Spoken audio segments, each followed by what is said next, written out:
जय माता जी। प्रेम से बोलो।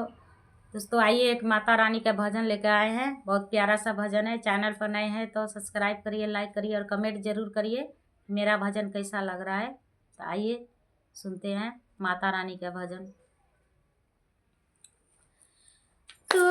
हमर माई हऊ हम ताहर बेटिया, तू हमर नौ मैया हम ताहर बेटिया, ताहरे में बसेला परान माई तनी दया कर तू, ताहरे में बसेला परान माई तनी दया कर तू, ताहरे में बसेला परान माई तनी दया कर तू, तू हमर माई हऊ हम ताहर बेटिया, तू हमर माई हऊ हम ताहर बेटिया, ताहरे में बसेला परान माई तनी दया कर तू, ताहरे में बसेला परान माई तनी कृपा कर तू, ताहरा खाती चाहे जइहे जान माई तनी कृपा कर तू,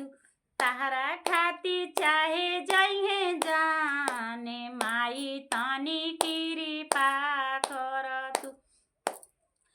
ताहरे दी हल्का माई भाई रे भतीजावा,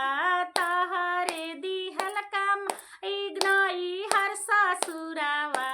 भरल रहे पूरा परिवार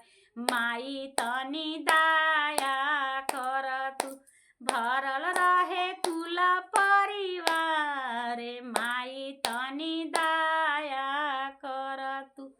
ताहरे में बसेला परान माई तनी दया कर तू, ताहरे में बसेला परान माई तनी दया कर तू, ताहरे दी हल्का माई सोरा हो सिंगारावा,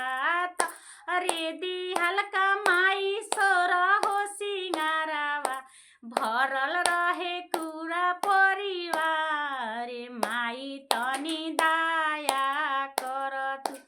भरल रहे पूरा परिवार माई तनी दया कर तू,